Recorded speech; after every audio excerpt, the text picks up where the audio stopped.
welcome student. I hope you are well. Today our new topic is future simple tense in passive voice and active voice.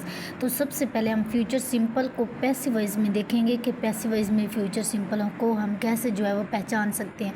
तो future जो है वो अब future indefinite जो है वो पैसिव वॉइस बहुत इंपॉर्टेंट टेंस है, हमारी जो है वो डेली रूटीन में जो है वो बहुत ज़्यादा इस्तेमाल होता है। ये फ्यूचर जो है वो बिलीव को शो करता है, यानी कोई भी काम जो आप करेंगे इसकी जो आइडेंटिटी है उर्दू में गा गी गे वगैरह आती है। और ये कोई भी काम जो आप करेंगे यानी जो है वो हेल्पिंग वर्ब हमारे पास आ जाता है विल बी, और वर्ब की हमारे पास थर्ड फॉर्म आती है, यानी पैसिव वॉइस में हम वर्ब की थर्ड फॉर्म इस्तेमाल करते हैं। याद रहे कि पैसिव वॉइस में हम वर्ब की थर्ड फॉर्म इस्तेमाल करते हैं, एक्टिव वॉइस में हम वर्ब की फर्स्ट फॉर्म इस्तेमाल करते हैं। तो हम देखेंगे कि फॉर एग्जांपल हमारे पास एक एग्जांपल है, यानी ख़त लिखा जाएगा। अब ख़त जो है वो लिखा जाएगा, यानी ये तो नहीं पता कि कौन लिखने वाला है, यानी कौन लिखता है, तो ये हमें पता चल जाएगा। यानी इसका जो सब्जेक्ट भी हमारे पास नहीं है, यानी करने वाला भी नहीं है, वर्ब को परफॉर्म करने वाला भी नहीं है, तो ये हमें पता चल जाएगा ये पैसिव वॉइस है।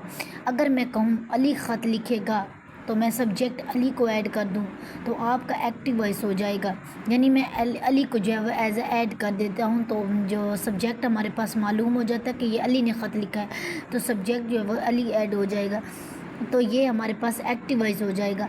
अब ख़त लिखा जाएगा, अब जो है वो ख़त लिखा जाएगा, अब मैं कहूँ ख़त लिखा जाएगा, यानी the letter will be written.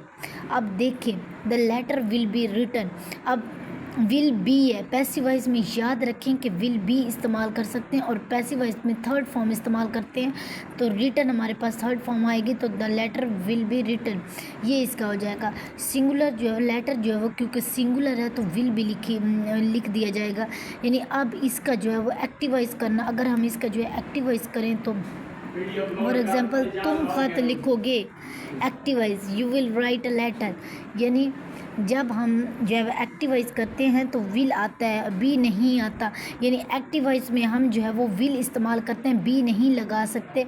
Helping verb तो हमने देखा ही है कि विल बी है, यानी will be shall be I we के साथ लिख सकते हैं और विल बी लिख सकते हैं। तो अब जब हमने इसको एक्टिव वॉइस किया है फ़िक्रे को, तो हम देख सकते हैं कि फ़िक्रे में विल बी नहीं आया, यानी बी को हमने काट दिया तो विल आया है, और जो है वो फर्स्ट फॉर्म इस्तेमाल हुई है, you will write a letter, first form इस्तेमाल करेंगे एक्टिव वॉइस में, तो और उसमें वर्ब की जो है फर्स्ट फॉर्म आती है, एक्टिव वॉइस में हम फर्स्ट फॉर्म इस्तेमाल करेंगे। याद रखें कि एक्टिव वॉइस और पैसिव वॉइस का जो डिफरेंस है, यानी पैसिव वॉइस में हम थर्ड फॉर्म इस्तेमाल करते हैं, एक्टिव वॉइस में हम फर्स्ट फॉर्म इस्तेमाल करते हैं फ्यूचर इंडेफिनिट टेंस में।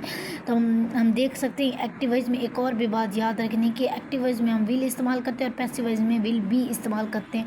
याद रहे कि एक्टिव और पैसिव की पहचान करनी हो तो वर्ब देखें, फिर उस वर्ब करने वाले को देखें, अगर करने वाला मौजूद है तो एक्टिव वॉइस है, नहीं तो पैसिव वॉइस है।